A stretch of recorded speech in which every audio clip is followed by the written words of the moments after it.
Hello, my lovely viewers, and welcome. I am Kira, a romantic ace, and tonight we are streaming Chapter 9 of Choices, the Royal Romance, Book 2. If you haven't joined me before, welcome! I drink and I cuss. If you want to play the drinking game along with me, the rules are right here underneath the player over on twitch.tv/aromanticace for those of you watching the VOD.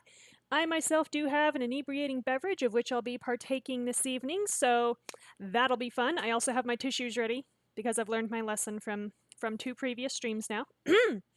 And if you need some catching up on the story, so we are Kira, a New York City waitress who has been trafficked to the Western European country of Cordonia after we were the waitress at the bachelor party of a man who turned out to be the Crown Prince Shamar. And on an hour's notice, one of his friends showed up at our door the next day, said, "Hey, he really liked you. Why don't you come to Cordonia and try to marry him?" Because the way that Cordonia chooses their co-ruler in a country where the monarchs actually hold political power is by choosing her in a single social season. One season, a span of probably 3 or 4 months, it's unclear, but on the order of half a year, to decide that he wants to marry someone and that they're qualified to run a country.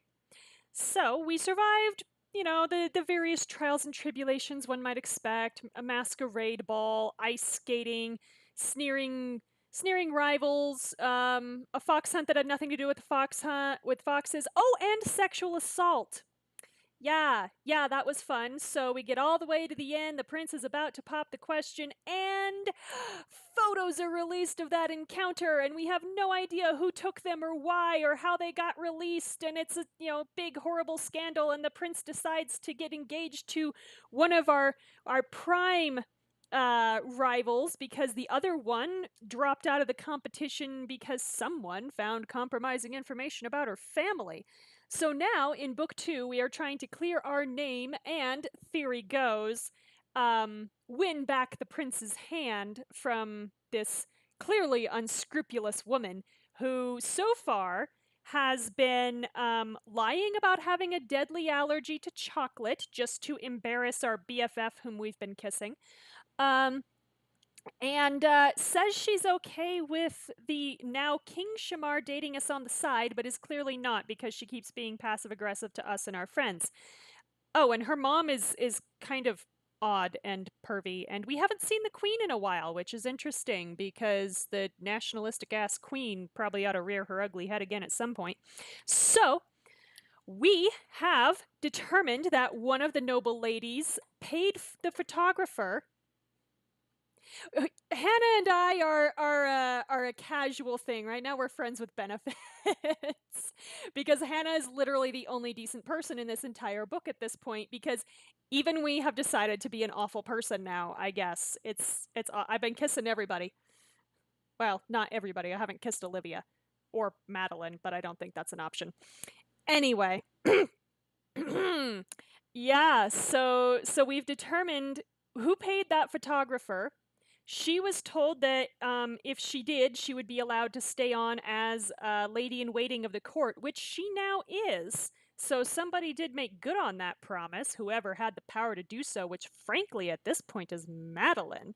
So, interesting. But we also found out who sold the photos and who had them taken in the first place, and if you didn't join me last time, that person is Bastien, currently the head of the King's Guard, who babysat Drake all through his childhood because Drake's father was once chief of the King's Guard before he died, because this is actually a fairly common thing in Cordonia. Royals and their servants just die. So yeah, and so we have confronted Drake with that information. We have not confronted Shamar yet. We also found out what happened to Drake's younger sister, Savannah. Bertrand got her pregnant, and she ran off to France to have the baby and was never seen again. And she still loves him. Keep in mind, Savannah's Drake's younger sister, and Bertrand is older than us by what looks like a considerable margin. So yeah, that's awesome. But anyway, with all that, we're going to get started on chapter 9. So will we be able to find Bastien at the bachelor party and I guess low-key accuse him of treason? I don't know. Let's find out. Make sure my volume is up. Haha. Okay. All right. Now we're getting going. Okay.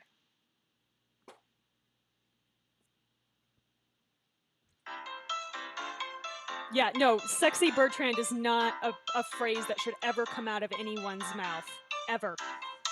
Ever, ever. Ever. Stop it.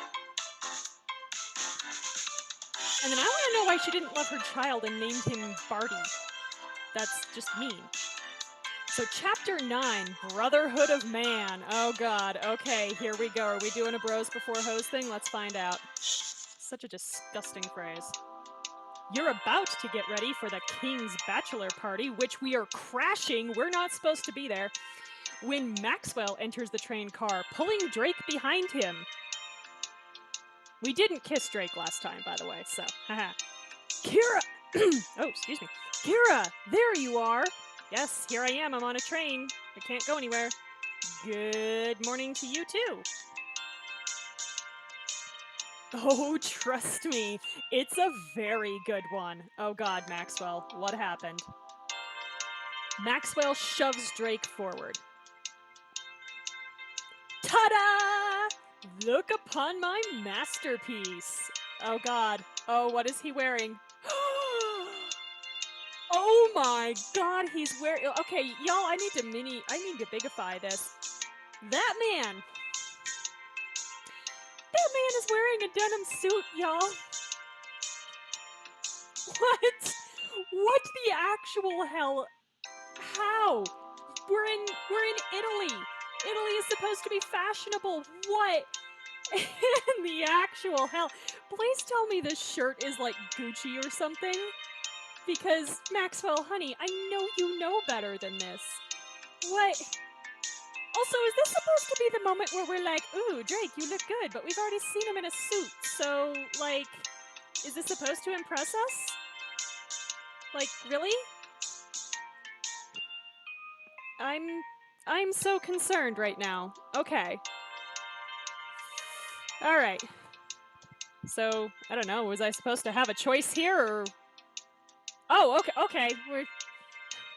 We can say you look good, or I thought you owned only one suit. I'm gonna be nice and at the same time make him uncomfortable and say you look good. Because why the hell not?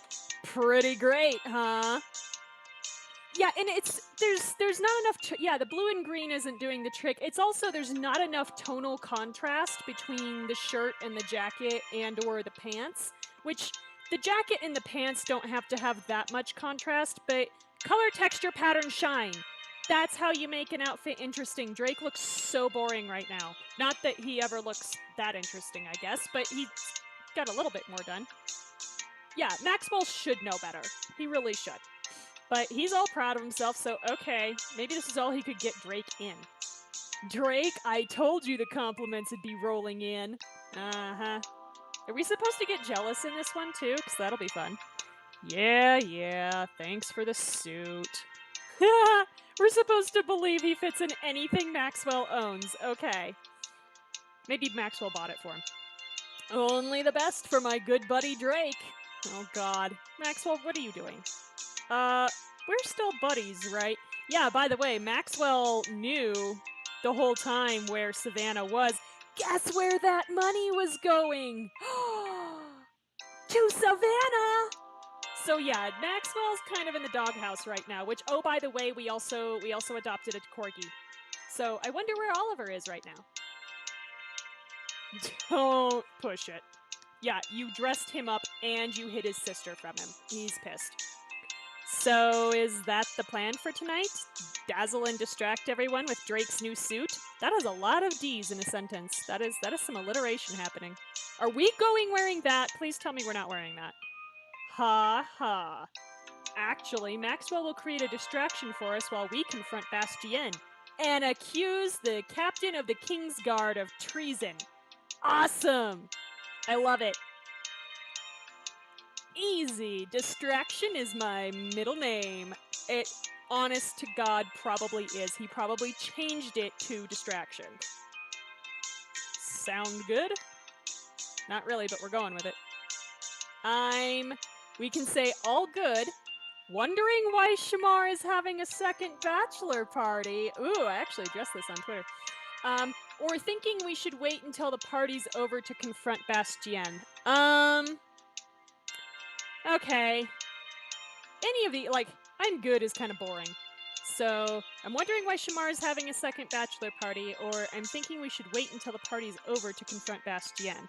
I actually don't think that's a good idea, because he'll be busy with stuff. So, I'm wondering why Shamar is having a second bachelor party. He already had a one in New York. He already had one in New York, not a one. Okay. Shamar wanted to give me and Maxwell the chance to plan something before the press got wind of all this. Yeah, now we're in the spotlight, so there'll be the full security detail and all the men of the royal court and everything. So, are we ready to go? No, we're not. Wait a second, if I've got to get dressed up, shouldn't Roth have to put something frilly or sparkly on? I'm kind of glad, because if we'd have showed up wearing this, I would have been kind of upset. This is what we wore, our jeans and our tank top to a fucking Paris fashion show. Oh wait, we're in Paris! Oh, this is even worse. We're in Paris and Drake is wearing this. Okay. Ay. Alright. Anyway, yes, let's change clothes. I was about to before you two showed up. Then we're just in time to get you ready to party! Oh god, Maxwell, why are you Maxwell? Really? Our traveling boutique. The guys walk with you to the train's boutique. Drake probably looking distinctly uncomfortable. Maxwell starts looking through racks of clothes while Drake waits in the doorway. Yeah, you already had your chance to make me look good. Or they already had a chance to plan. Yeah, they did. They really sucked at planning the first time around. Like, God, ask your friend what he wants to do at his bachelor party. Boys, for God's sake. All right. If they don't want strippers, do not have a stripper come out. That is going to be very awkward for everybody. Okay? All right.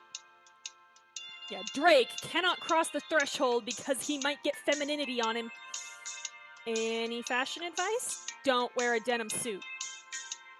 The bachelor party is going to be at a classy speakeasy, so if you put me in a flapper dress, Maxwell, I swear to God, I will end you.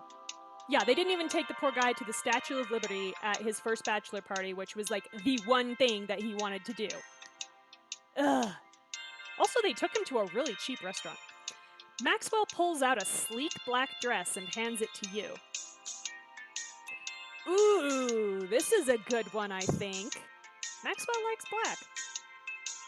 black. Maxwell, isn't that a little, revealing? Oh my god, it makes Drake uncomfortable. This may be the one time I actually buy clothes for no additional scene, because it looks like it's gonna make Drake uncomfortable. Kira can pull it off. You're fucking right I can. I'm an idealized avatar. Of course I can pull it off. That's not even that revealing. What the hell? It's got a mesh cover. Like, yeah. I don't know if it's my internet. I think it is. That's causing the lag, but I'm not dropping any frames, which is good news. It's just being really laggy tonight. So, alright. So we can wear this sexy number for a night you'll never forget for 25 diamonds. That's a little much, but let's bigify it and see the whole thing. Yeah, oh my god, Alright. The dress I wore as a bridesmaid to someone's wedding while I was in the wedding is much more revealing than this. Like, the skirt's a lot shorter. There's no mesh triangle here. Yeah. Although I do kind of like the tattoo thing we got going on there. That's cute. But what's our free option here? Really? Our pink dress? If they'll let me, I would rather... Can I pick something else? Are you gonna let me do it right now? No? This gives me a suspicion that they're not gonna let me change into the outfit that I would want to wear, which is what I wore at his first bachelor party. Because I feel like that's nice. That's nice symmetry, right? Although he said speakeasy. You know what? I'm gonna be a sucker this time solely because it makes Drake uncomfortable and buy the dress. Fuck you, Drake. You're gonna have to look at my boobs and behave yourself. You step out in your new dress. So, what do you guys think? You look perfect.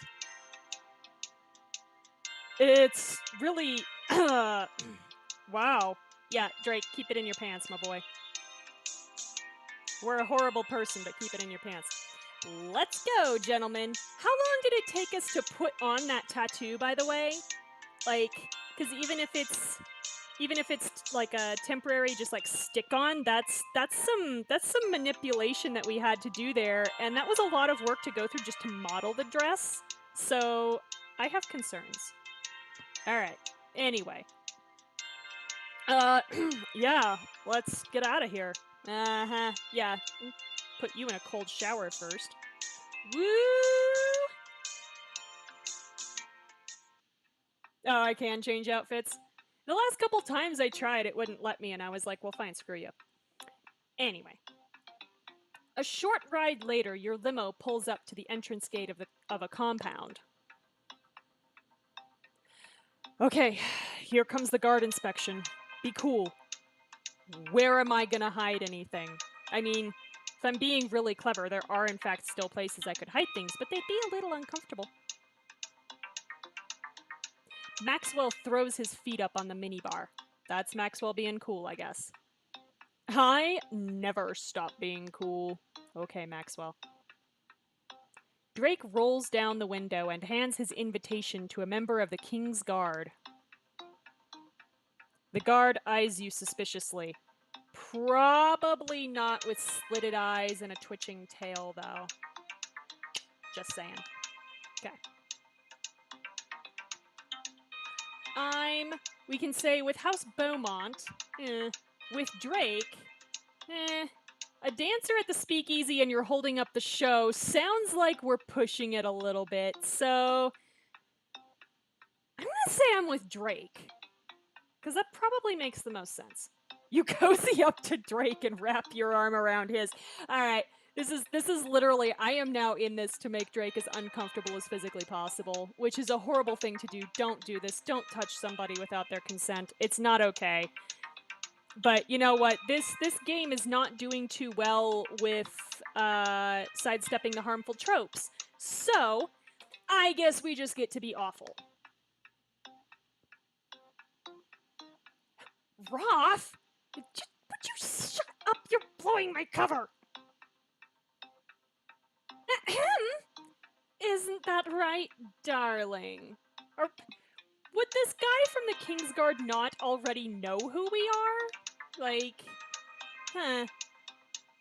Oh, God. You kiss Drake on the cheek and he blushes, so I guess that meant kissing was an option, so take a drink.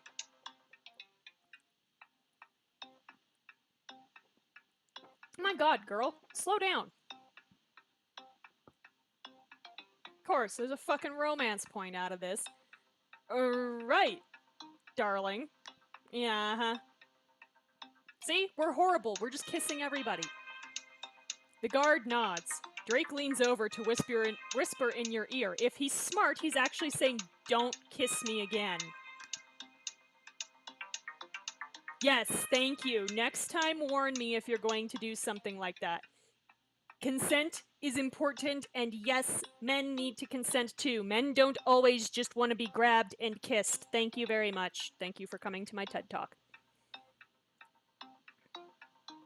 You're cute when you're flustered. Yeah, that's not the appropriate response. The appropriate response would have been, I will, I'm sorry. Not, ugh. They're horrible people. Have I told you that you don't play fair? If you played one scene one way, he certainly told us that we weren't fair. But, I chose not to play it that way for the stream. So, haha. The guard hands back the papers to Drake and clears your limo to enter. Papers, sure. Smooth work, team. I'm glad that worked. The limo rolls to a stop. All right, I'll head in first and make a show of being fashionably on time. Okay, Maxwell. All right. Nobody will suspect Drake if he's late. Probably so, because Drake has never showed up on time to anything so far. Yeah. Don't lose yourself at the snack table. The snack table's not where we'll lose Maxwell. No worries. I'm a professional. You'll lose him on the dance floor. I'm still worried. It's true. There's professionals who still have no idea what they're doing. Agent Breakdance breaching the perimeter. Yeah, by the way, where's our earpiece? We should have just like stolen Justin's gear for the night. Justin, our PR guy, who like creepily talks in our ear and who knows how much he's actually listening to. We were all snogging Hannah. We still had that earpiece. He could have been listening the entire time. Crackpot theory, Justin's behind the whole goddamn thing. All right. Maxwell stealthily slips out of the limo. Drake sighs, because he needed to stealthily slip out of the limo, I guess. That guy. Oh, good. Now we're alone in a limo. Are you can say thinking of a code name, or are you and Maxwell still getting along? Now, let's cool it with the flirting for a hot second, okay? Are you and Maxwell still getting along? Mostly. Mostly? He knew where Savannah was. He knew how worried I was about her, and he said nothing. Yeah, because he was respecting your sister's wishes when she told him that she didn't want you to know where she was. Her reasons are her own, and yeah, he did the right thing. Sorry. I know it sucks, but he did. He was helping her. He thought he had to keep her secret because she told him so. So yeah. I know.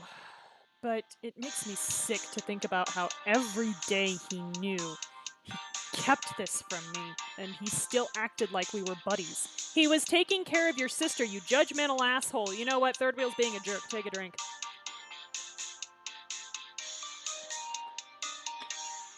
Alright.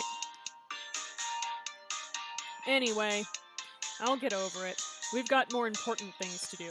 Yes, like accuse your former babysitter of treason. I'm gonna keep coming back to this, y'all. Let's get inside. I am going to say, yeah, Justin probably does dig sexy ASMR. If our little romp with Hannah was any indication.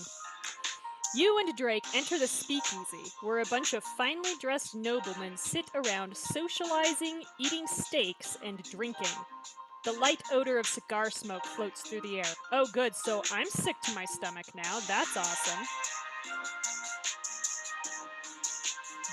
Wow. It's like Drake's entire wet dream of toxic masculinity is right in front of him. Drake, we can say, this must be everything you've ever wanted. You can join the party, I'll take it from here, or focus.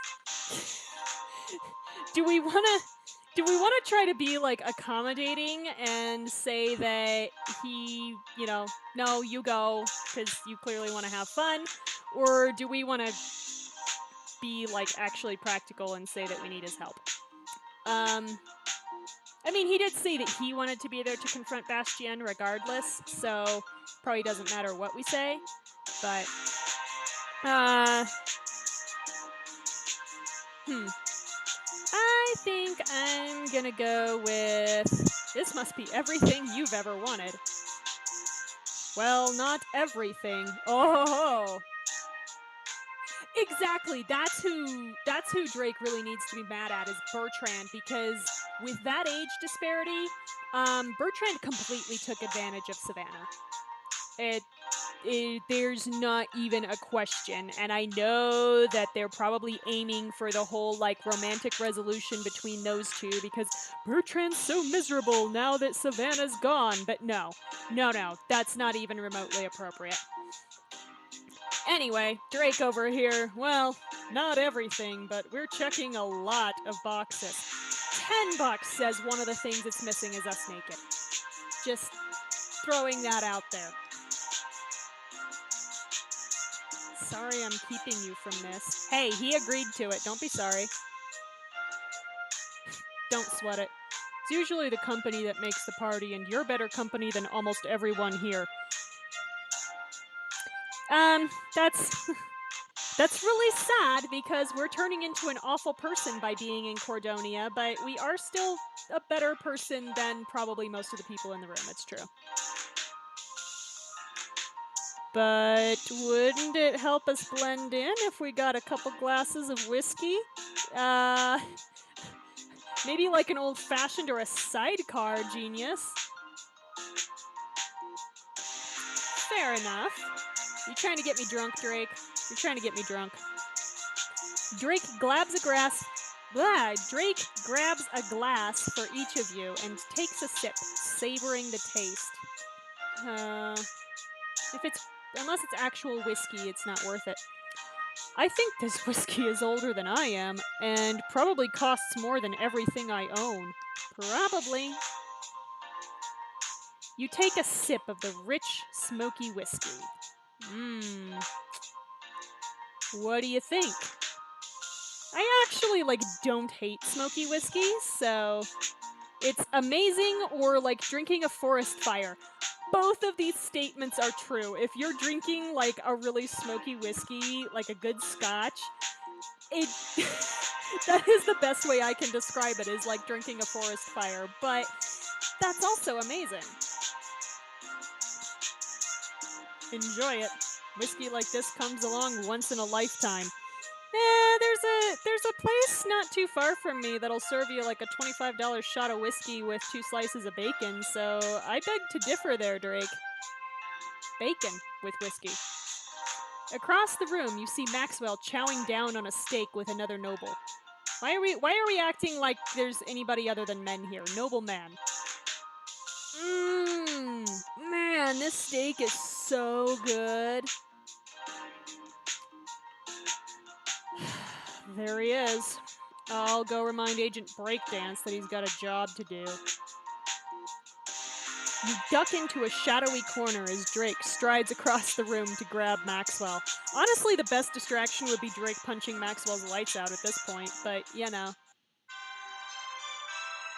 Oh, Shamara's wearing different clothes. Holy shit. I don't recall seeing you on the guest list.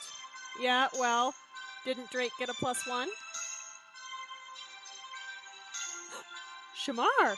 We act like he wasn't gonna notice us here. We are wearing our slutty dress. And we acted like he wasn't gonna figure out we were there. Okay. Alright.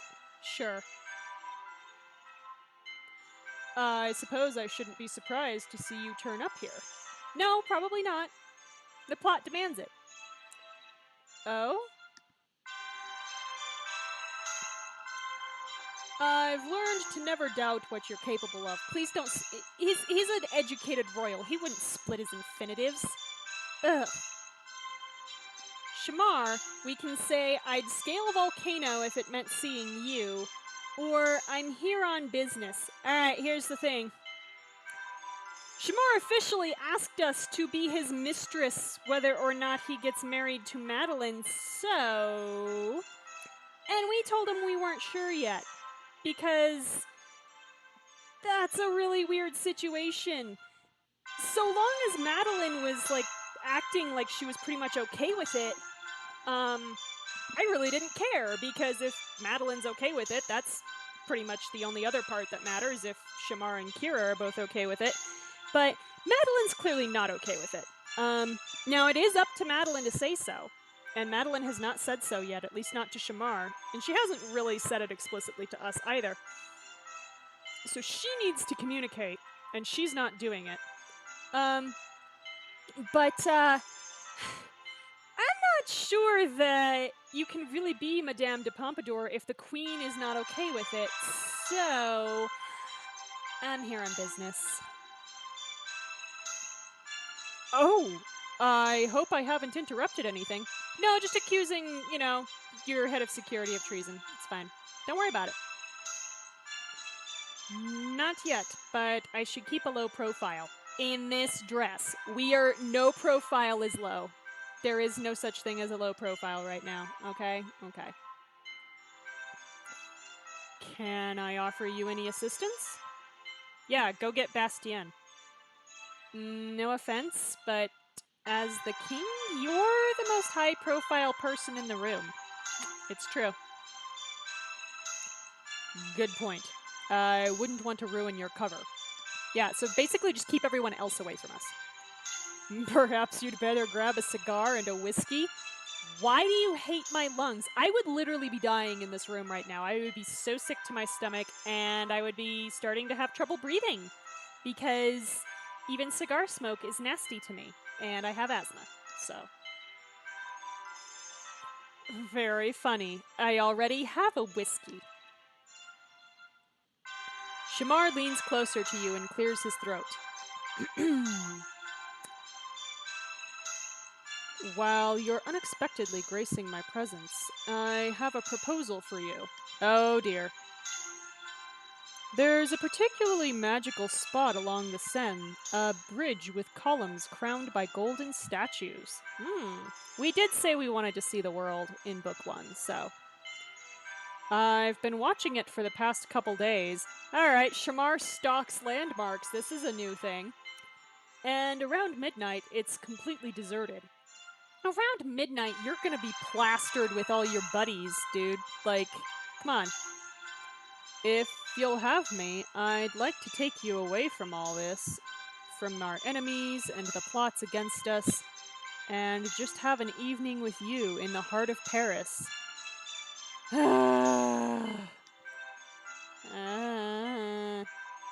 Won't you be tired after all of this? And, you know, drunk? After all of this, time with you will be like air to a drowning man. Which is to say that nothing would keep me from you, as selfish as that may sound. It does. Shamar, we can say even kings need time to relax once in a while, or the court will survive a few hours without you. She's making a good point here. Even kings need time to relax once in a while. No one can spend every moment worrying unless they're Bertrand. It's true. You're right. When am I not? Trying. Nothing's coming to mind, frankly. In the spirit of relaxation, then, meet me later tonight if you'd like to enjoy a classic Parisian evening by the river. Okay, you're acting like we know how to get around Paris by ourselves. And what would we be doing exactly? This is a long-ass conversation for us trying to keep a low profile, by the way. Probably should have changed our hair. Consider it a midnight street tour. Okay. That sounds lascivious. We'll have Paris all to ourselves while the rest of the city sleeps. Okay. That sounds, we can say, amazing or a little scary. Well, like I said, our like little character-defining moment, we said we wanted to see the world. So that sounds amazing. I'm glad you think so. I hope I'll see you later, then. as you're talking with Shamar, you see Rashad and Neville walking over towards you. Oh god. Must we?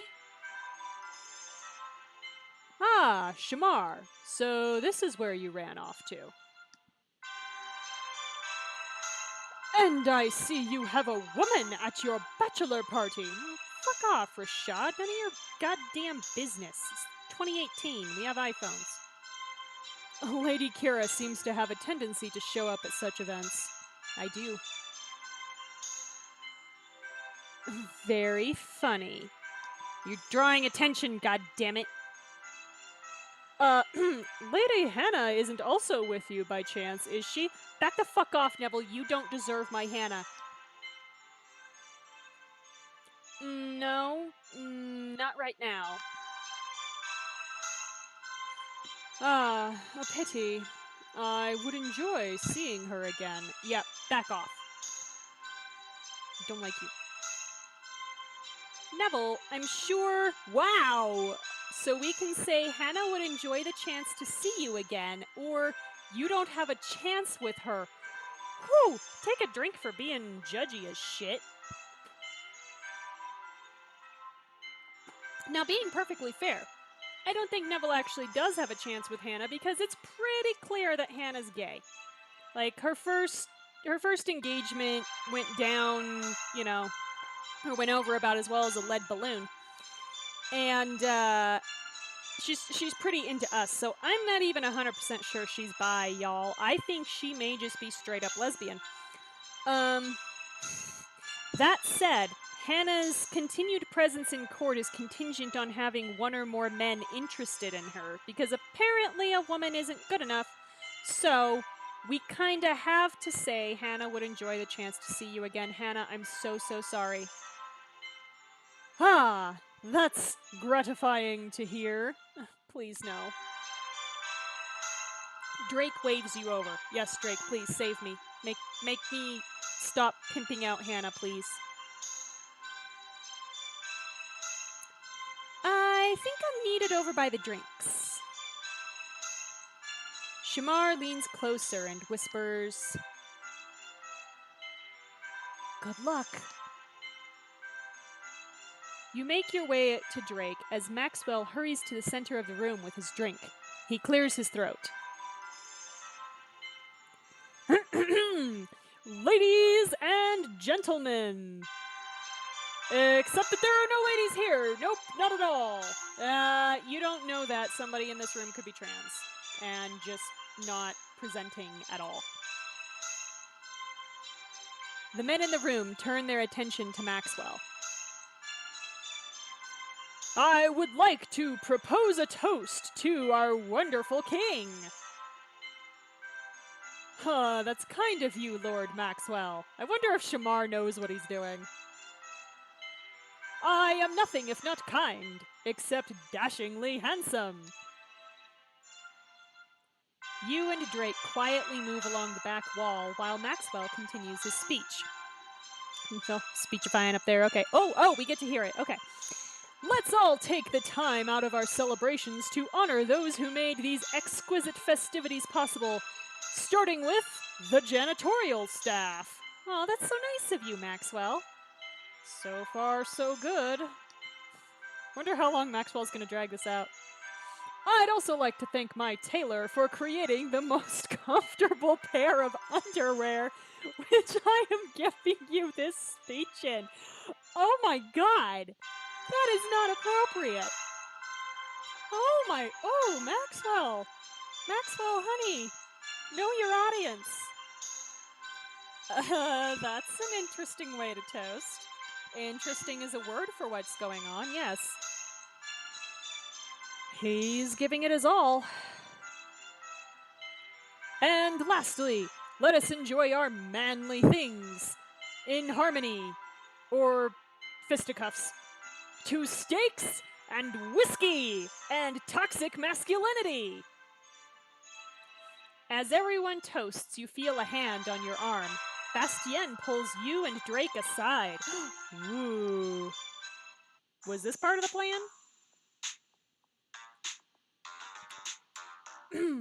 Drake, I see you've brought a security breach with you.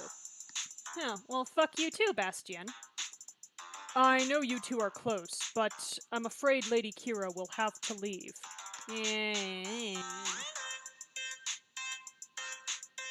We need to talk to you. I'm afraid it's leave or I'll escort you out. Talking isn't an option.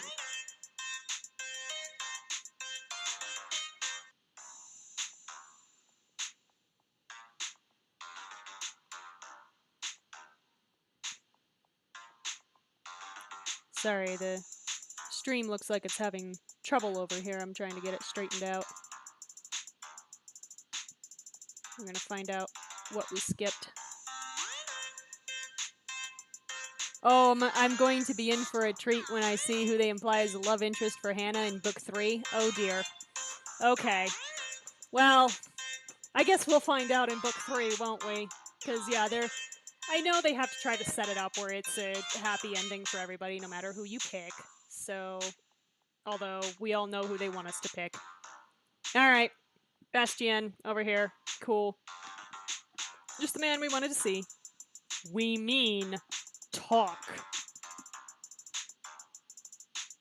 Drake, I'll escort you out too if I have to. Perfect, then we'll get you outside and alone. Bastien, we can say we are conducting an investigation. We know it was you, or you're the traitor. Okay, this is interesting.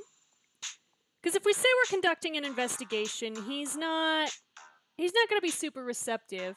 If we actually straight up accuse him of betrayal here and or treason, that's not going to sound good. I think...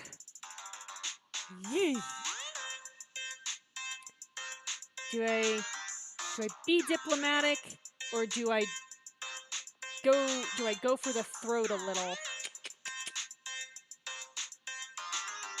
Let's go for the throat. Bastien, we know it was you. Yes, you know it was me who removed you from the party. Now come along. Okay, don't play stupid, Bastien. Lies do not become us. We are people of action. We know you were the one who paid Penelope to sabotage Kira. I bet you were behind Olivia leaving court too. That's a pretty safe assumption given the information that Olivia got. Bastien hesitates for a second. Cool, we're gonna be killed. This isn't the time or the place for games. No, indeed, it isn't. It's the perfect time. Penelope confessed. There's no reason to play dumb. I'm a servant of the crown. Why would I care who Shamar chooses? You literally just answered your own question. You're a servant of the crown. That's why you would care who Shamar chooses. Ay. Okay. That's what we want to know. I keep asking myself why you'd do something like this, and it doesn't make any sense. Unless... someone else must have had a hand in it. I want to know who. Drake, you don't want to do this. Oh, I very much think we do. We got a whole other book yet. Please help us out here. I know you're a good guy. You wouldn't...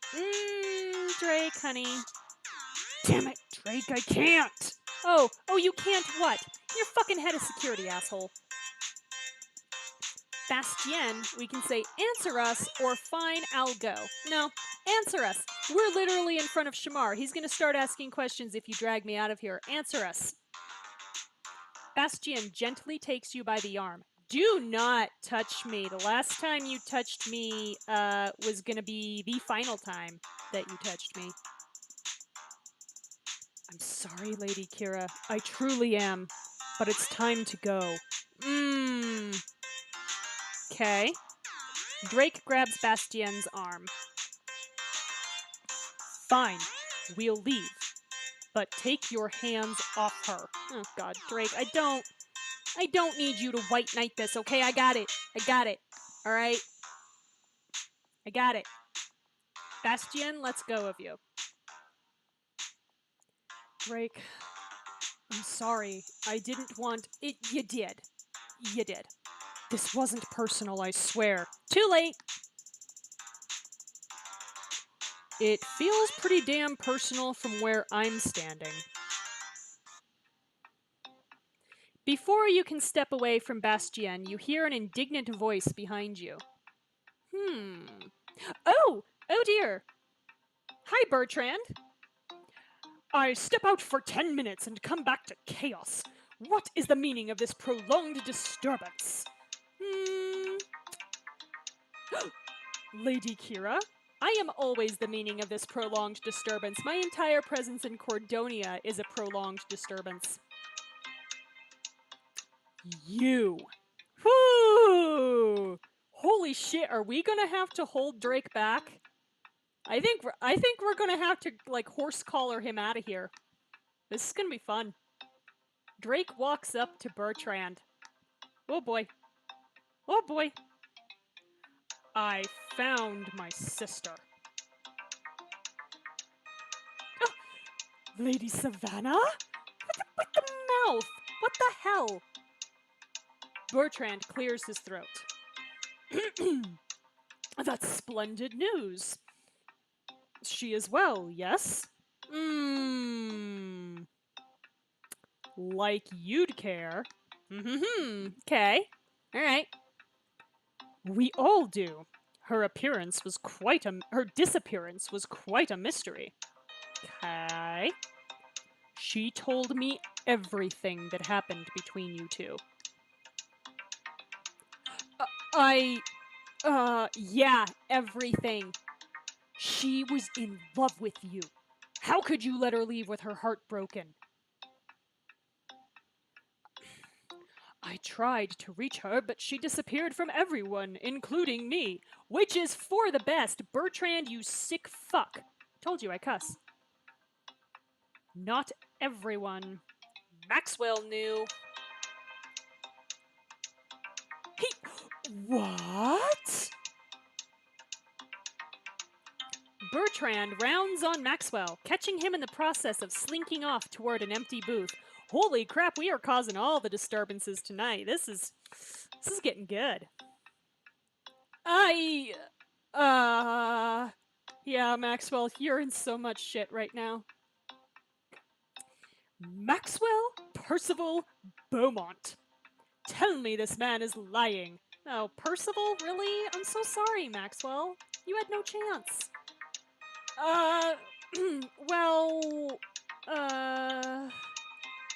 Maxwell actually had the heart to support her, which is more than you ever did. Holy shit!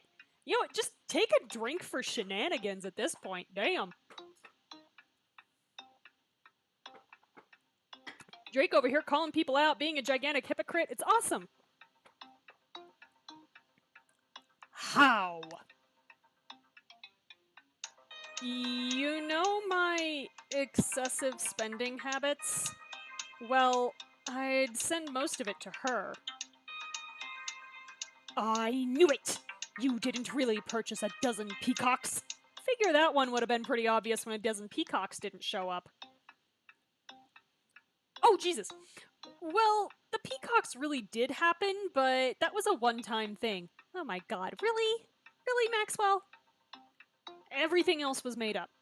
The jet skis, the expensive wine. I'd hide the cash in our study until it was time to send it off. Now you know where that extra money was going. I didn't know she was in distress. What happened? She literally came to you in distress. You sick... You short-sighted, self-centered, egotistical bowl of soggy walnuts. Ugh. I don't know. Maybe she needed help raising your kid. A child? Yes, dude. a child. When did Savannah was pregnant? Yeah, well, you evidently went at it without a condom, and that is a, non-zero risk. I didn't know. You have to believe me, I didn't know. Yeah, we talked to Savannah, you idiot. Savannah told me you gave a nice long speech about how you two could never be together. Yeah, you pretty much put her in the position where she couldn't tell you. You don't understand. The last time I saw her, what I said, do not try to make us feel sorry for you. I am absolutely on the train of fuck Bertrand because he that whole situation was unbalanced. He literally put her in the position of feeling like she could not tell him the truth, and now he's gonna sit here like, oh, I didn't know, and if I had known. No, you told her what you actually thought. So, fuck right off, Bertrand. She misunderstood. Whoa! No, oh, yeah. Oh, here. Oh, she misunderstood. Blame the woman for, Did she misunderstand you wanting to have sex with her too, Bertrand? Or is that something you're actually gonna cop to? Oh my god. Y'all. This man is an awful person. He is a legitimately awful person. And this is extremely gross to me. Okay, moving on. Don't give me that bullshit. Thank you, Drake.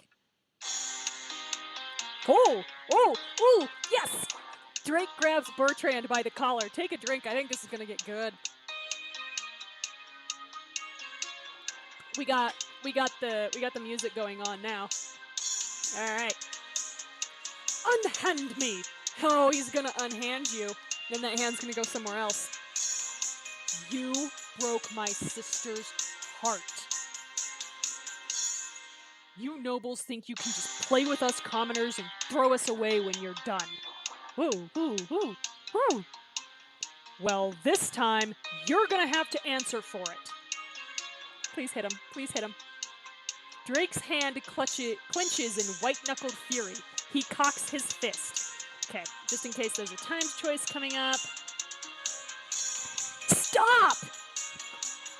Maxwell jumps in front of Bertrand. Oh, Maxwell, no, bad idea. Bertrand deserves a sock in the jaw, okay? Out of the way. No one else is stepping in at this point? Guys, we can say, let's all calm down. Never, by the way, in the history of the words calm down has anyone ever calmed down by being told to calm down. Can y'all stop? Or is this what Savannah would want? All right, let's appeal to Drake's, dare I say, better nature. Is this what Savannah would want? All of you fighting each other? Yes, look guilty, Drake. But still, I think you should have punched Bertrand in the jaw. Just once. No. Bastien steps in between Drake and Maxwell. Fucking took you long enough. Head of security was letting a fight break out, but was worried about us being there. Okay. That's enough. All of you out. Thank you, Bastien. It's about time you restored order here. He said all of you. Including you. Oh, he's gonna let us get out on the street and fight. Alright, I like it. What? I've done nothing wrong. No, you just had sex with a woman who was in love with you, you knew was in love with you, and then dumped her. Asshole. This incident has already caused enough of a disturbance. Do you really need to embarrass yourselves further in front of half the court? Yes, we do. Just please punch him. No. Come, Maxwell, we are leaving. Maxwell's not a dog. You don't call him. Oh, look. catch up with you guys later. Poor Maxwell's in so much trouble from so many sides. Poor dude. Bertrand and Maxwell walk out the door. Okay. Come on, let's go. Alright, that was exciting. You and Drake leave the speakeasy and return to the limo.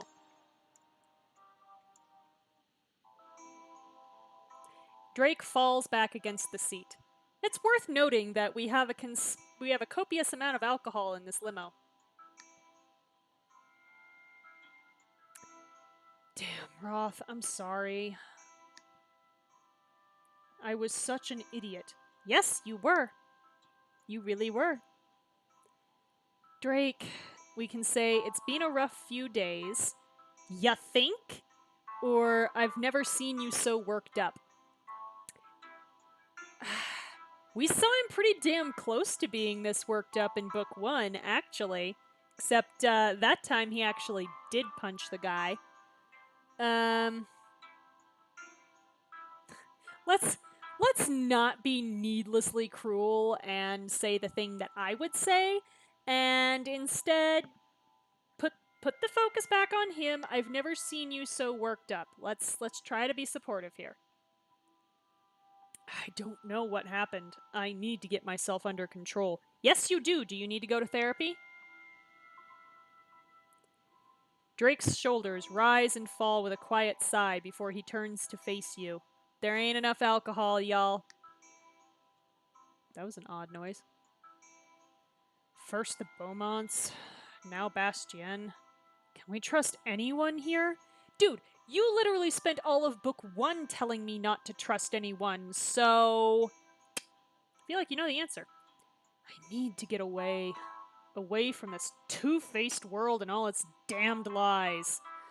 I like how they italicized damned like we don't know that he really wanted to say fucking lies. Because that's what he wanted to say. We all know it. It's okay. Where are you going to go? I saw a dive bar on the way over that should have plenty of drinks and 0 nobles. This is your chance to talk to Drake about what happened and get some time alone with him for a game of Never Have I Ever. Wow, they're being really specific here. Okay. Alright. So we can go to Drake go with Drake to the bar. Or let Drake go. We're gonna go with him. Where the hell else are we gonna go? Quit smiling at me. Count me in. Seriously, are you just gonna leave me here? A dive bar sounds like the perfect cure for all this drama. Also the perfect place for, like, Drake to have to white knight again because some guy's gonna leer at us in this dress. Ugh. Clothing is not consent, y'all. Really? Dude, I was a waitress. At a not particularly great restaurant. Drake's expression brightens slightly. I'm here for the story, y'all. Then let's get out of here.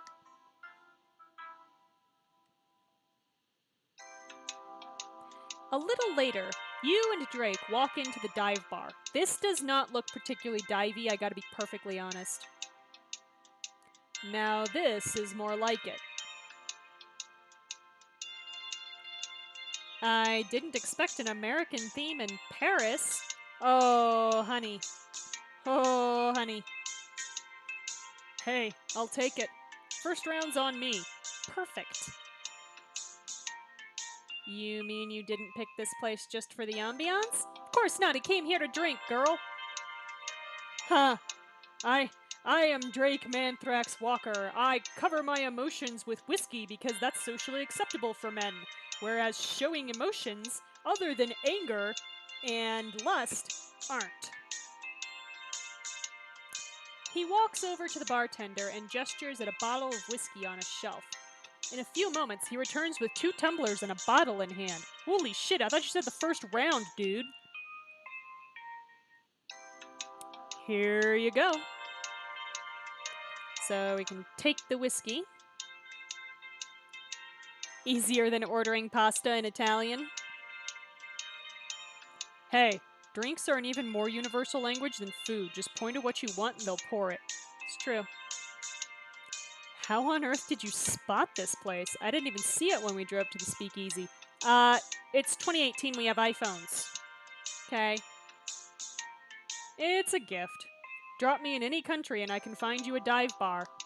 I mean, Hannah's an international assassin, so that's probably Drake's, Faye superpower. Not gonna lie. Did you learn that on more solo expeditions while Shamar was stuck in fancy parties? I've gotten used to being on my own. Yeah, I'm a lone wolf. Always alone. That's why you should have feelings for me, is because I'm always alone. And I'll always be alone. Except with you. Because you're my weakness. God. Gag me. Drake, we can say, "Aw, sounds lonely. I wish I could have been there to keep you company." Or, "I bet you prefer it that way." Wow, "I bet you prefer it that way" is kinda sharp and dismissive. I wish I could have been there to keep you company. Do we really? So, Drake, aw, sounds lonely. Don't go feeling sorry for me. Oh, shut the fuck up and accept emotions other than anger and lust, okay? You can feel feelings and still be a man. I promise. I promise you the feelings won't break you. Hell, Roth, I was just fine on my own before you showed up. Yeah, I bet you were. And now? And now, I guess you're not so bad to have around every now and then. Yeah, you like us. Thanks. Drake stares at you for a moment, then looks away. I mean, we are wearing our slutty dress. So, should we talk about what happened back there? Yes. I'm sorry we never really got a chance to talk about everything after we left Savannah's place. Judging from what happened with Bertrand, I guess you've been thinking about it. A little bit. Just a little. Believe me, I wish I could stop thinking about it. I've worried about Savannah every single day since she ran away. I never stopped looking for her. I don't know what's worse, the fact that Maxwell knew where she was and didn't tell me, or the fact that my own sister didn't want me to find her. Second one. Definitely the second one. Hey, we can say Maxwell should have told you, or he was just trying to respect Savannah's wishes. No, Maxwell should have done what Savannah asked. He was just trying to respect Savannah's wishes. I know it sucks, but it's what she asked him to do. I think I literally said this earlier in the stream. He was trying to protect her. Isn't that what you would have done in his shoes? Maybe you're right. I just hate the fact that she thought she needed protecting from me. Yeah, well, you have a temper. I know I'm not always the easiest person to get along with. Yeah, you gonna work on that, or are you gonna continue being an awful person like pretty much everybody else in this story? Because God. True. But I like to think I could have been there for her in some way. After tonight, I'm starting to feel like I can't trust anyone. Well, like I said, you spent all of book 1 telling us we couldn't trust anyone, so why are you shocked? Oh, Drake, I know Bastien was like family to you. Yeah. It wasn't just that he was around for us when we were kids. When my father died, Bastien was the one who looked out for us. He drove us to the funeral, told us old stories about Dad. I'm so sorry. Me too, Roth. Me too. I learned a long time ago that I couldn't trust any nobles, but at least we had Bastien looking out for us from the inside. And now... I thought I knew him. Now he's involved in the plot against you, Maxwell helped hide Savannah from me, and Bertrand's a father of your nephew. Yay! Drake, we can say, I don't think they meant to hurt you. That's not helpful. Or, I know this is hard, but I'm here for you. Well, that's got a lot of entendre there, y'all. I may be asexual, but I got a dirty mind. However, let's try to continue to be at least a compassionate person if we're not going to be a good person. So I know this is hard, but I'm here for you. Say difficult. That's all we had to say. You can count on that, no matter what else happens. I have a feeling the game won't let us do otherwise. Yeah, he's all sad. I know he doesn't trust us. It's fine. You promise, Roth? No, I do not. Okay, fine. I promise.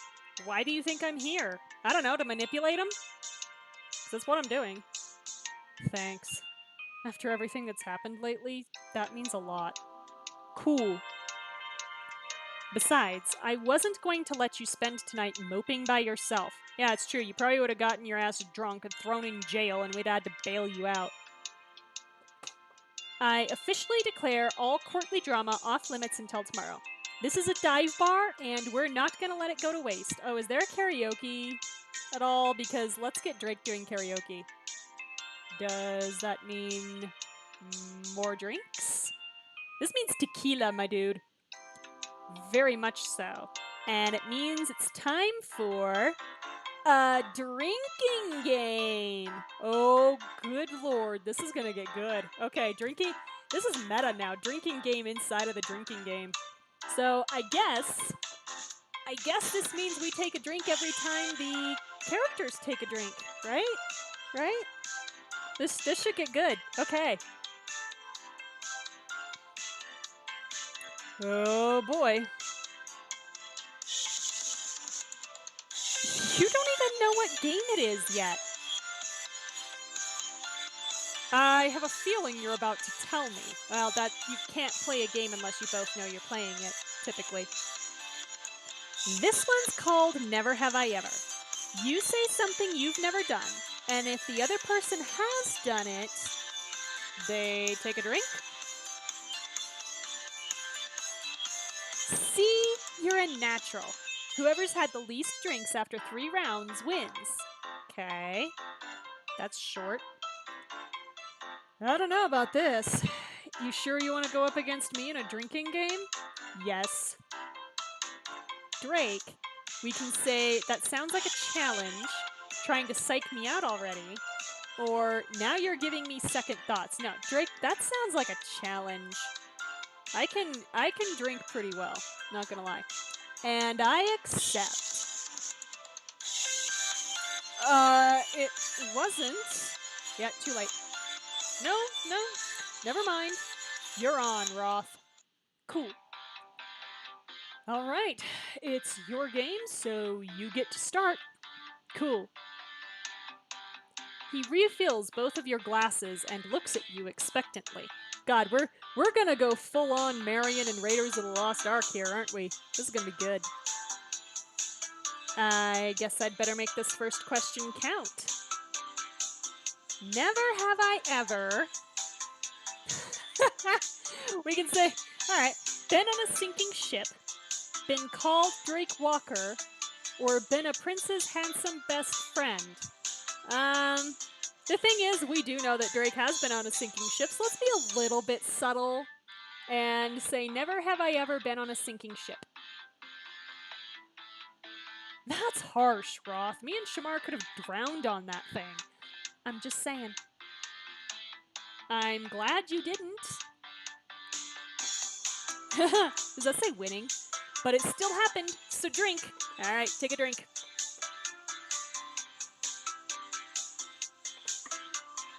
It should probably actually be one of the drinking game rules anytime a character takes a drink ever. He tosses back his glass, And when he sets it back down, he's grinning. Oh dear. Okay.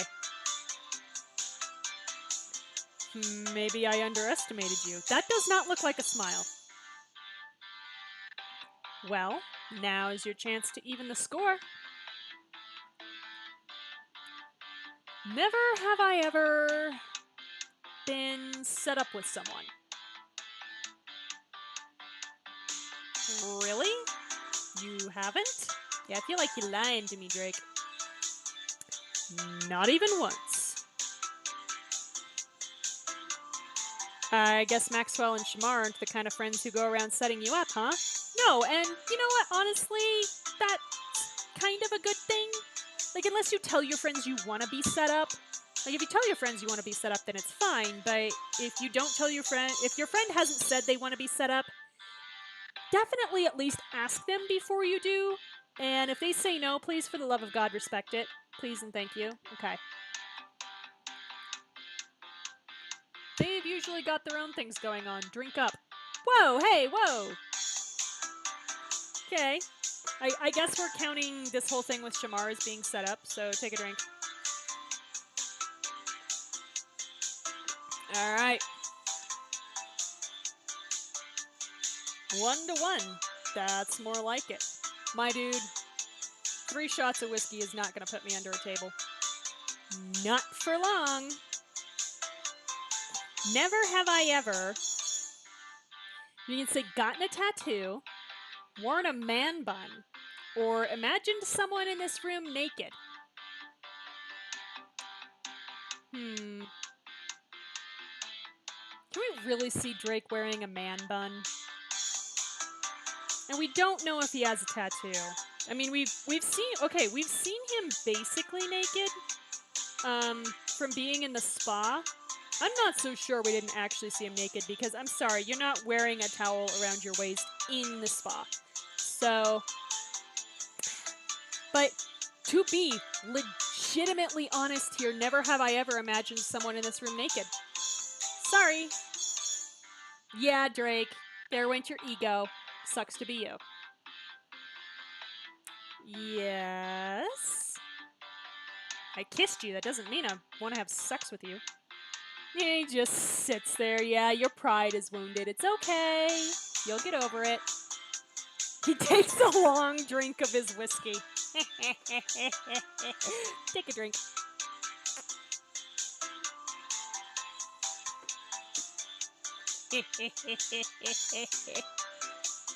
Sorry, this is hilarious to me.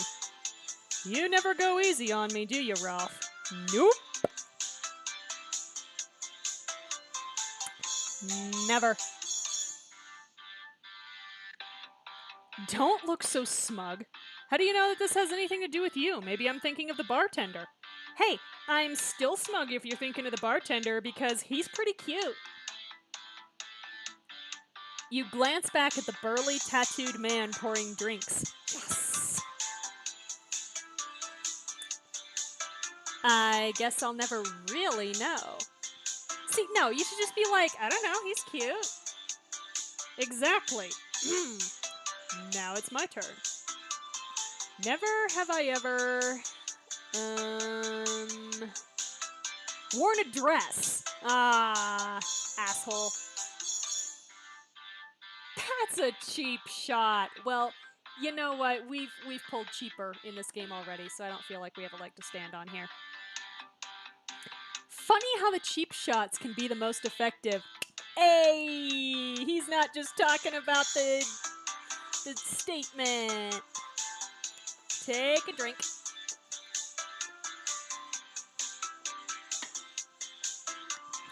Some good shit. You take a drink while Drake leans back in his chair. Don't get too comfortable. We've still got one more round. You're on. Drake refills both of your glasses with whiskey. What happens if someone wins? I have this question. All right, Roth, let's see what you've got. Never have I ever, we can say, worked in a stable, had a crush on Kiara, Or had a scandalous dream about the two of us in bed together. Whoa, okay, that's pushing it. I don't... We know Drake has entered a stable. I don't think he actually worked in one. We also know that Kiara has a crush on him. But did he ever crush on her back? This is a good question.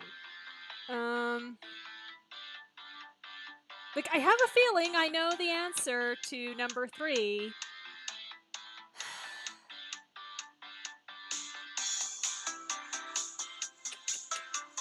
Let's be an awful person. Had a scandalous dream about the two of us in bed together. Another blow to your ego. Oh, good. That got us a romance point. No, see, I'm literally saying I've never had a scandalous dream about the two of us in bed together because that's not a thing that I have. But, sure. I guess that gets a romance point. You really play for keeps, Roth. God damn right I do. I'm kind of impressed.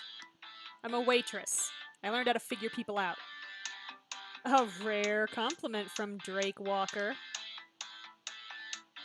And the answer? He locks eyes with you and takes a drink of his whiskey. Take a drink.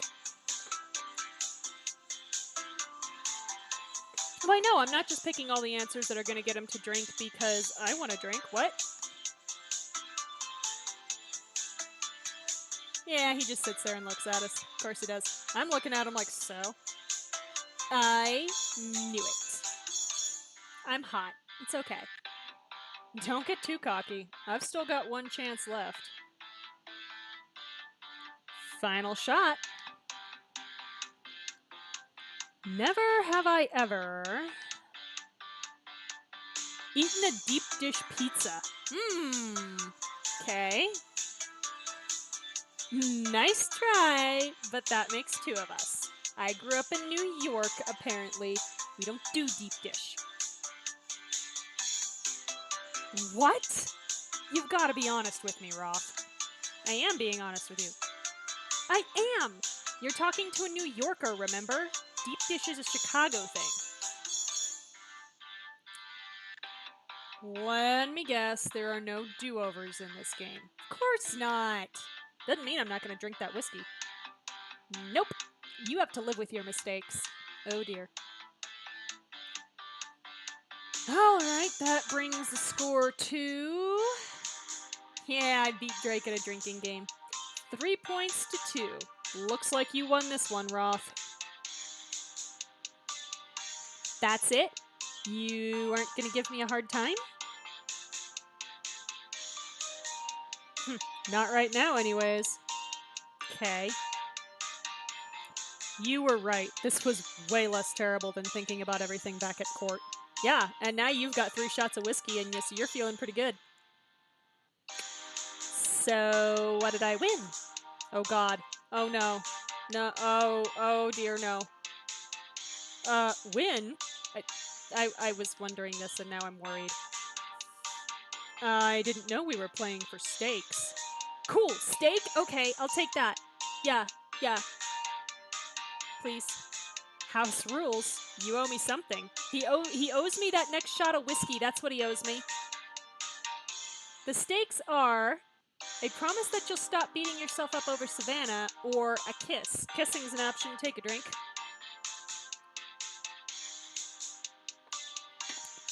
Also, he's not the prince, and he's inebriated. This is inappropriate. So, a promise that you'll stop beating yourself up over Savannah. Drake sighs. Because he's got at least 4 shots of whiskey in him, so that's a lot in a short amount of time. So yeah, that makes this a spurious case for consent. Drake sighs. That's a lot to ask, Roth. Yeah, well, I won. Deal with it. I know. But you can't change the past, Drake. You can't take back the time you and Savannah spent apart. All you can do now is be there for her, however much she wants you to be. He stares at the bottom of his glass, thinking before finally meeting your eyes. Everyone's meeting our eyes tonight.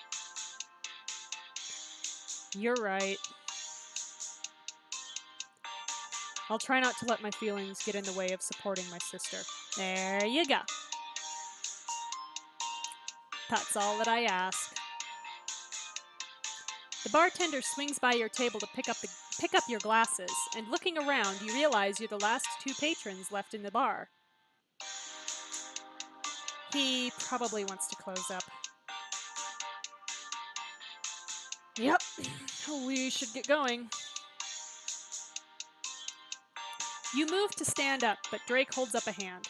What? I just wanted to say thanks for coming with me.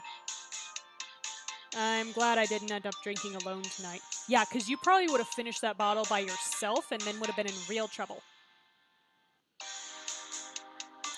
Drake, so we can say that's what friends are for, or you have to know that I care about you. Drake, that's what friends are for. Let's just stop. Just stop. Yeah, I guess so. I'm not always great at asking for company when I need it. Yeah, that's apparent. So I'm lucky to have a friend who knows when I need it anyway. Or you could learn to ask for help like a big boy. Anytime you need a shoulder to cry on, I'm here. Yeah. I realize it's easier said than done. Drake, just shape up and learn to ask for help. But seriously, Drake, just shape up and learn to ask for help. It's okay. Hey, I didn't do any crying. 2 more shots of whiskey and you probably would have. Well, if you ever do, you know where to find me. It's true, we're on a train. He shakes his head, laughing. You're really something else, Roth. Yes, this is true, I am something else. I'm asexual. So we joined Drake for a night of drinking games. You and Drake stroll out of the bar and slowly make your way towards your train cars. Yeah, how are we doing on that, like, not falling over thing? A few hours later, an alarm on your phone goes off. It's almost time to meet Shamar by the Seine. Should I really sneak off and meet him? Sure, why not? We're just hungover at this point. Or maybe still drunk. So, we can go for a midnight stroll along the Seine with Shamar, or go back to sleep. Now let's go. Let's just lead everybody on, I guess. It's fine. Time to see what Shamar had in mind. I think I know what Shamar had in mind. You head towards the meeting spot along the river that Shamar mentioned. You spot Shamar leaning against a stone railing overlooking the Seine. His expression is clouded, but when he hears you approach, he breaks into a smile. Kira. I wasn't sure you'd come. Yeah. He wraps you in a tight embrace, resting his head against your shoulder. You feel his chest heave with a sigh. After the bachelor party, I found Maxwell and he filled me in on your mission earlier. Yeah, about that. How you doing? How am I doing? To think that Bastien helped set you up. Yeah, sucks, doesn't it? Shamar, we can say, are you all right, or I really needed this. Shamar, it ain't all about you. I really needed this. This whole night has been crazy. Drake almost gets in a fight. I drank him under the table. You know. I had to see you to get away from it all for a while. Me too. Although... Oh, great. What now? His face falls. I wasn't sure if we should risk coming here. If the person behind this is so powerful that Bastien is afraid of them, are we really safe? Like, Shamar has reason to say this, because his mother was murdered, and there was evidently at least one other attempt on the royal family during his lifetime. So, like, he's not being unreasonable, But, dude. Shamar, I don't know how deep this goes or who we can trust. All I know is that I couldn't bear it if something happened to you. Well, that's nice, I guess. The only way to keep you safe might be for us to leave. Permanently. Are we starting this again? Do we have to? We know you're not gonna leave, so stop it. You're the fucking king. Shamar, we can say, I wish we could. You can't abandon Cordonia, or I don't want to run. I want to fight this. Like, honestly, at this point, I'd kind of rather run because it seems like somebody really doesn't want me there, but you can't abandon Cordonia.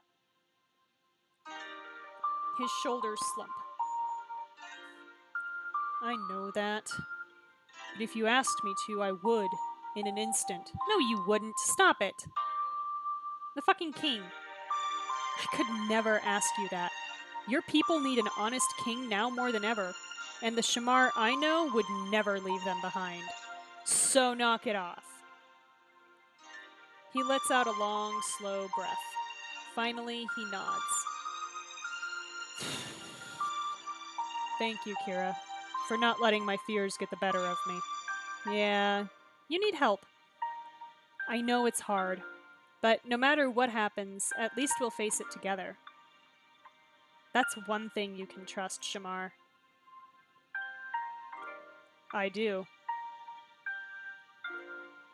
There's nothing we can solve right now in the middle of the night. Don't think he was actually looking to solve anything. But we can still spend this time together. I would like nothing more, Lady Kira. You join him at the railing as you both gaze across the river. The streets around you are practically empty, though many lights still glitter on the water. Light pollution, yay! It's very pretty light pollution, though. With the Eiffel Tower in the background and whatnot. It's so quiet. It feels almost like a dream. Like we're the only ones in the city. Is that a bad thing? Nope. I think we can say a little solitude is good for you. It's a chance for us to be alone. Or it's weird. Cities aren't supposed to be this quiet. I think a little solitude is good for you. I couldn't agree more.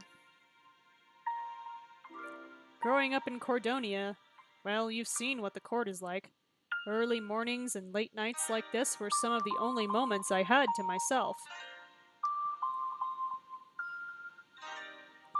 Back home, if I woke up early enough, there were always a few minutes in the morning when the city was quiet, like the whole place was still asleep.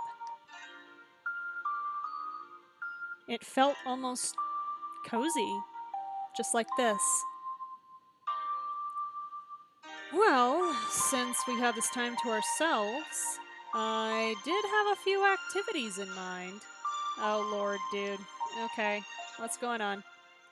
Shamar leads you further along the bridge, where you see a wicker basket sitting on the paving stones. He pulls a small blanket from the basket and spreads it out before you. A picnic? I thought you might enjoy a few local delicacies. The kind they don't serve at speakeasies. Alright. You settle down on the blanket as he pulls a bottle of champagne from the basket, and it's probably actual champagne and not just sparkling wine.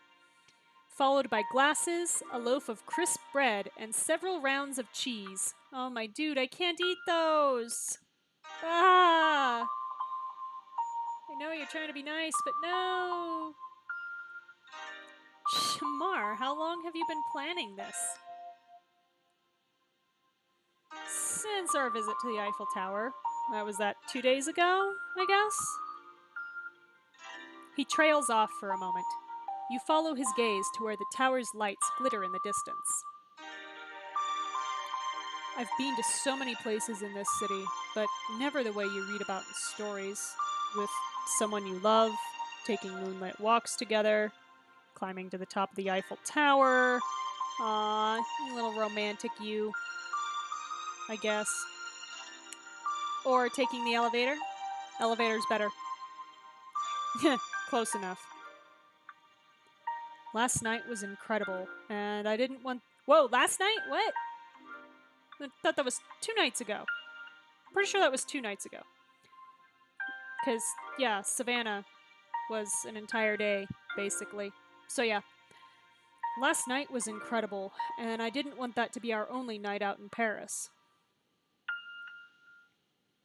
Then what are we waiting for?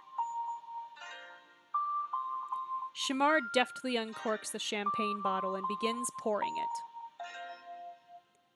You should teach Maxwell how to do that. Yeah, less with the flails.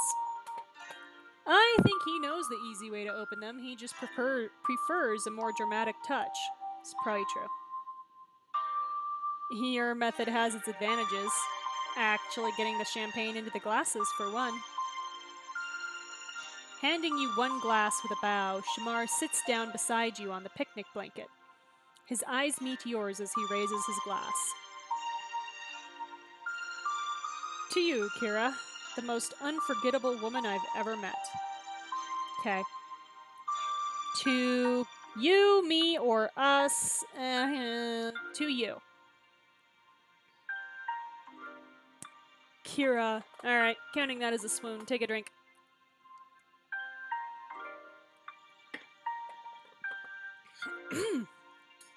Good shit. Okay. Hey, it's my turn to toast. He strokes his hand, wow. He shakes his head, smiling, and waits for you to continue. I haven't had that much to drink. Meeting you changed my life.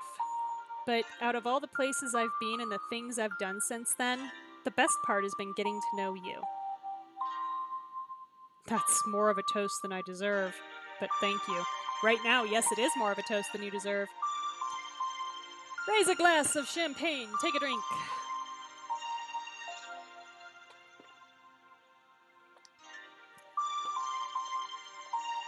You clink your glass against his and take a sip. There is a faint hint of mint and lemon to the cool, bubbly drink. I do like champagne. I like whiskey and champagne. What do you want from me? You both make short work of the baguette and assorted cheeses, each bite tastier than the last. Yeah, we haven't had like anything to drink, and we haven't had anything to eat, and we've had a lot to drink. What is that one? Époissé. It's actually banned on most forms of public transit. The odor tends to linger. Yummy. It tastes better than it smells. I guess that's why people still make it. Yeah, it's true. Once the food is gone and the blanket and glasses put away, Shamar takes the basket under one arm and offers you the other. I believe tradition requires that we continue our evening with a stroll. Yeah, alright. Sure. That's a tradition I can get behind. What shoes are we wearing? Is this even feasible at this point? Really? Because we walked all the way from the bar back to our train, so what the hell? And then apparently all the way here. You walk arm in arm along the Seine. A few paces further along the bridge, you spot a lock hooked through the railing. Oh, okay, I know where we are. Look! As you get closer, you see several more locks along the bridge. I've heard stories about those. Yeah, you know where I heard stories about those? From the movie Now You See Me. That's where I heard stories about those. Which was a good movie. Really didn't need a sequel. Didn't really like the ending all that much, but it was a good movie. They're supposed to be a symbol of commitment. Everyone who's left one on a bridge trusted their love so much that they were willing to throw away the key. Yay, pollution! Which reminds me. Oh god. Must we? I guess we must. He reaches inside one of his coat pockets. What coat is he wearing? Do you see a coat on this man? Perhaps it's silly, but this was one of my ideas for tonight. I brought a lock for us. Okay, see, I'm down for this if he's not talking about, like, romantic love, but he is, and that makes this awkward, because I would just as soon, in fact, probably faster, place one of those locks for my friends than I would for any lover that I would ever take, because let's be perfectly honest, with me, that ain't gonna last long. You did? Of course he did. So we can let. Oh, this is a nice old-fashioned lock and everything. Oh, that's pretty. Too bad they come along and cut them off every once in a while. It's beautiful. Technically, you aren't allowed to place these on bridges anymore, but that clearly hasn't stopped everyone. Wow, the king is gonna break international law. I like it. And there's something about you that makes me willing to break the rules. Yeah, we do it a lot. That's why. He holds the lock out to you and clears his throat. Ooh, okay, alright. Sorry, again, literally, pardon my French. Tu es l'amour de ma vie, Kira. Which, I know what he's saying, it's you are the love of my life, Kira. Yeah, sure. Shamar, we can say, I feel the same way about you, or I have no idea what that means. Oh, God. I do not like that there are only two options here. Because, like, he's not the love of my life if he keeps acting the way that he's been acting. But I do know what it means. So, there's no way for me to just be like, that's really sweet, or, you know, try to not, oh God, okay. Shamar, ugh. I feel the same way about you. Sure. Then what do you say? Shall we leave Paris something to remember us by? We should hang the lock or keep the lock. We should hang the lock, I guess. It's okay to break the rules for the people who really matter to you. Yeah, we got a romance point for that. What would you like to write on it? We're supposed to write something on it? We can draw a heart, write Kira plus Shamar, which seems like a bad idea, or write Cordonia forever. You know what, just for the fact that this is now a bit of a reference, we should write Cordonia forever. Shamar chuckles. I'm glad Cordonia means as much to you as it does to me. I'm mostly just being facetious, but okay. He uses the edge of the lock's key to etch Cordonia forever into the lock. Would you like to do the honors? Let's see. You find a spot away from the other locks, where the lights across the river twinkle through the bridge's railing. Shamar places his hand on yours as, together, you click your lock onto the railing. There. Thank you, Kira. With so little permanence in this world, there will always be this little lock on the bridge for just the two of us. No, because they, like I said, they come along and they cut them off on a semi-regular basis because there gets to be too many. So, yeah, about that. I want to believe it'll be here forever, no matter what else happens to us. Yeah, it won't. It'll be there for about a year. He takes one of your hands and gently presses it to his heart. Aww. Whatever happens with the court or its schemes, you'll always have me. You know, unless I'm murdered. And you'll always have me. Okay, sure. Any more romantic surprises hidden up your sleeve, King Shamar? That was the last thing I had planned. But on a night like this, with you here, I'd be open to suggestions. You could kiss me or escort me home. Kissing's an option. Take a drink.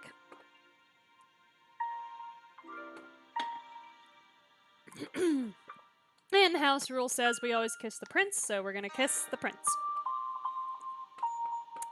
Kira, and he swoons. Take a drink.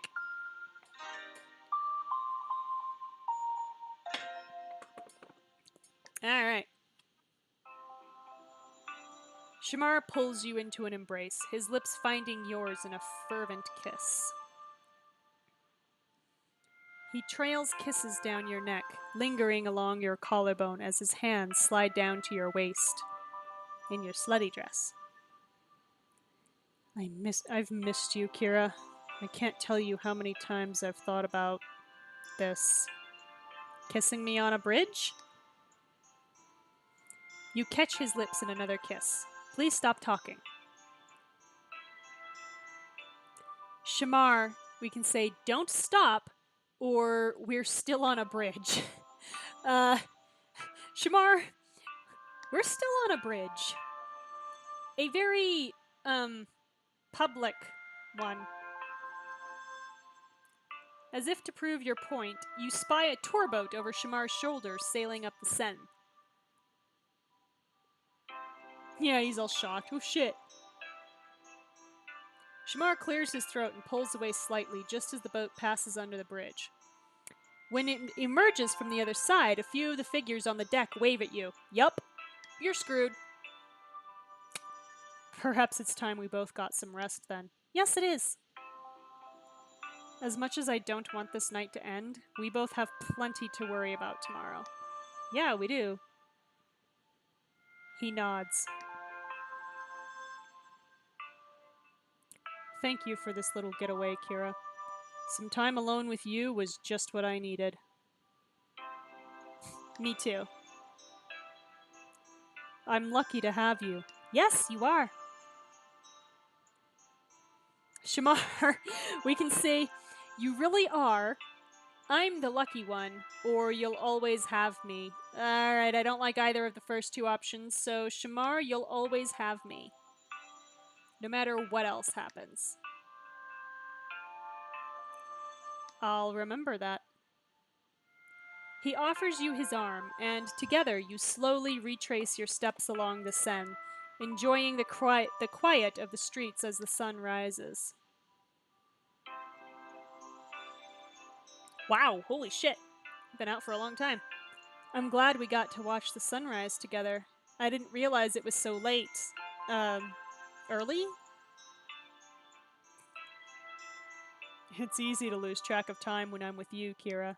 Yeah. You both pause and lean against the railing to watch the first streaks of sunlight touch the water. Shamar's hand brushes against yours.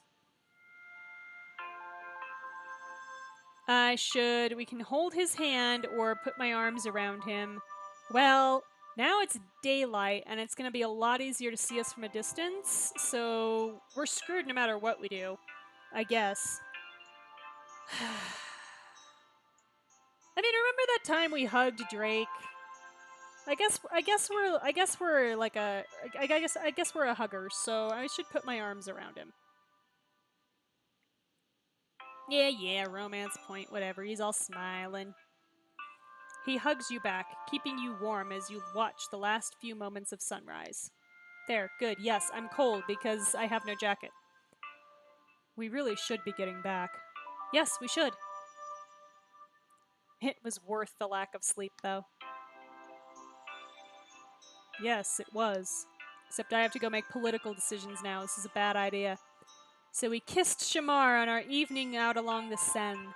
Shamar bids you good night outside your train car. A knock on your door, take a drink.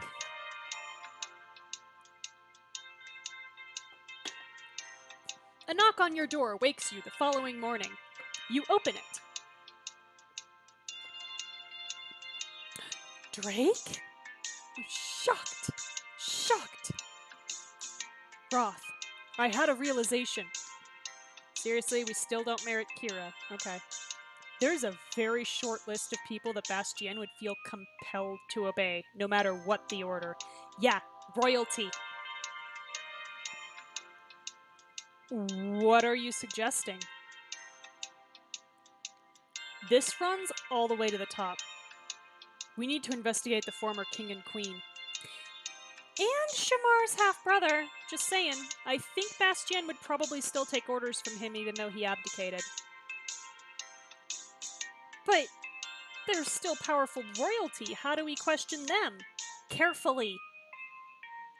I checked the itinerary. You're due for a tea party with Queen Mother Regina tomorrow. That's as good a place as any. Cool. Drake, we can say, I always knew the Queen Mother was against me.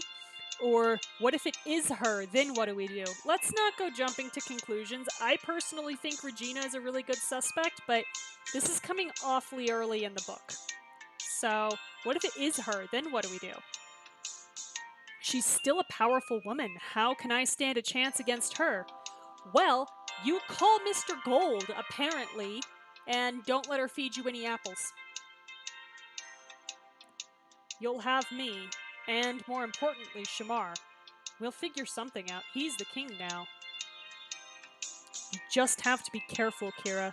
If the former king and queen are involved, then you're in more danger than ever. I'm in exactly the same amount of danger unless and until I start questioning them. Or until Bastien rats us out. Will you extract the truth from the Queen Mother? Find out in the next chapter. Okay, so I guess that means we will pick this up, because it's been 2 hours.